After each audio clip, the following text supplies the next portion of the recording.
کسی کی آنکھ تمہاری وجہ سے کبھی نم نہ ہو، کیونکہ تمہیں اس کے ہر آنسو کا قرض چکانا ہوگا۔ کچھ وقت خدا کو دینے سے خود کا وقت سدھر جاتا ہے۔ اللہ سے مانگتے مانگتے رک کیوں جاتے ہو؟ اتنی جلدی مایوس کیوں ہو جاتے ہو؟ یا اللہ، ہم سب کو اپنی گھر کی زیارت نصیب فرما، آمین۔ زندگی میں اگر آپ کے انتہائی عزیز اور قریبی لوگ بھی آپ سے دغا کر جائے، آپ کے خلاف ہو جائے، تب بھی اگر آپ صبر سے کام لیں اور اللہ پاک پہ کامل بھروسہ رکھیں تو اللہ پاک آپ کو وہ مقام عطا کریں گے کہ زمانہ دیکھتا رہ جائے گا۔ جو اللہ پر یقین رکھتے ہیں اللہ ان کے لیے وسیلے بنا ہی دیتا ہے۔ کہیں نہ کہیں ہمارے بے سکونی میں شامل وہ حرام کام ہوتے ہیں جو ہم بنا سوچے سمجھے یہ کہہ کر کرتے ہیں کہ سب کرتے ہیں، کچھ نہیں ہوتا۔ دل کو تب سکون آتا ہے جب بندہ اللہ کے آگے جھک جاتا ہے۔ کچھ کہانیاں آنسوؤں سے شروع ہوتی ہے، لیکن صبر کی طاقت سے اور بھروسے کی خوبصورتی سے ان کا اختتام خوشگوار ہوتا ہے۔ اللہ جانتا ہے کہ تمہاری چاہت کو کب اور کیسے تم تک پہنچانا ہے۔ تمہیں بس توکل رکھنا ہے کہ اگر وہ ایک ستارہ تمہیں نہیں مل سکتا جو تم نے مانگ رکھا تھا تو ممکن ہے اللہ نے پورا آسمان تمہارے لیے لکھ رکھا ہو۔ قرآن پاک کی تلاوت کیا کرو، بے شک قرآن اپنے پڑھنے والوں کی سفارش کرے گا۔ میرا اللہ تو کبھی بھی کچھ بھی کر سکتا ہے، تو پھر تم سے کس نے کہہ دیا جو فوراً نہ ملے وہ پھر دوبارہ کبھی نہیں مل سکتا۔ جن کا یقین عرش والے پر ہو وہ فرش والوں کی باتوں پر دل چھوٹا نہیں کرتے۔ کچھ تو بہتر لکھا ہوگا اللہ نے، جو دل ہر دفعہ صبر کرنے پر مجبور ہو جاتا ہے کہ کہہ دو میرے لیے اللہ ہی کافی ہے۔ مایوس مت ہونا، وہ اللہ تمہارے ہر اداس لمحے کو سکون میں بدلنے پر قادر ہے۔ صبر رکھو اور اللہ کے فیصلوں پر خوش رہو، تمہیں بہتر نہیں بہترین ملے گا انشاءاللہ۔ سجدوں سے تعلق بنائے رکھو، جوانی بار بار نہیں ملتی۔ اللہ سے اچھا گمان کرو، اللہ تمہارے لیے سب اچھا کرے گا۔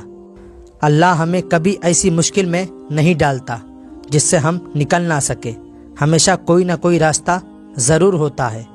دعا کرے وہ راستہ آپ کو نظر آ جائے۔ سب سے بہترین ہجرت گناہوں سے نیکی کی طرف ہے۔ توبہ زہر کو شہد میں اور کانٹوں کو گلاب میں بدل دیتی ہے۔ وہ جو پتھروں سے پانی نکال سکتا ہے وہ اپنے بندے کے لیے وسیلے بنا ہی دیتا ہے۔ جو اللہ چاہتا ہے وہی ہوتا ہے۔ اللہ کی توفیق کے بغیر کسی میں کوئی قوت نہیں، اور ہم اللہ کے مدد کے بغیر کوئی کام کرنے کی طاقت نہیں رکھتے۔ اور جب بھی اللہ کی عطا کی گئی نعمتوں کو دیکھو تو شکر کے ساتھ ساتھ ماشاء اللہ کہا کرو۔ جب تمہیں لگے گا کہ تمہارا کوئی نہیں ہے، سب چھوڑ کر چلے گئے ہیں، تو یاد رکھنا کہ تمہارے ساتھ اللہ ہے۔ وہ ہمیشہ سے تمہارا ہے اور تمہارا ہی رہے گا، اور تمہاری کیفیت سے بہت اچھی طرح واقف ہے۔ اللہ یقیناً سب کچھ سنتا ہے، سب کچھ جانتا ہے۔ کیا تمہیں معلوم نہیں ہے کہ دنیا میں ایسا کچھ بھی نہیں جو دعا سے نہ مل سکتا ہو؟ اللہ تو ہمیں سب کچھ آسانی سے دے سکتا ہے، پھر وہ توڑتا کیوں ہے ہمیں؟ کیونکہ ہم جب تک ٹوٹتے نہیں ہیں تب تک اللہ سے جڑتے نہیں ہیں۔ مگر ہم اللہ کی محبت تب دیکھتے ہیں جب دنیا کی محبتیں تھکا دیتی ہیں۔ جب اللہ دینے پر آتا ہے تو تمہارے مخالف کو بھی تمہارا وسیلہ بنا دیتا ہے۔ صبر سے رحمت کا انتظار کریں، جو چیز آپ کے لیے ہے وہ آپ ہی کے لیے ہی ہے۔ جب اللہ کی طرف سے تمہارے صبر کا صلہ آئے گا تب تم بھول جاؤ گے کہ تم نے کبھی کچھ کھویا بھی تھا۔ عنقریب کن فیکن کے معجزے ہوں گے، اور جلد ہی دعاؤں کو ان کی منزلیں ملے گی۔ ہو سکتا ہے جو تم مانگ رہے ہو تمہیں ملنے ہی والا ہو۔ جب کبھی میں ان لوگوں کے بارے میں سوچتا ہوں جنہوں نے مجھے تکلیف دیے تو یہ لائن مجھے بہت سکون دیتی ہے۔ اللہ انصاف کرنے پر آئے تو پتھر بھی بولنے لگتے ہیں۔ سنو، مایوس نہیں ہوتے اللہ کی رحمت سے۔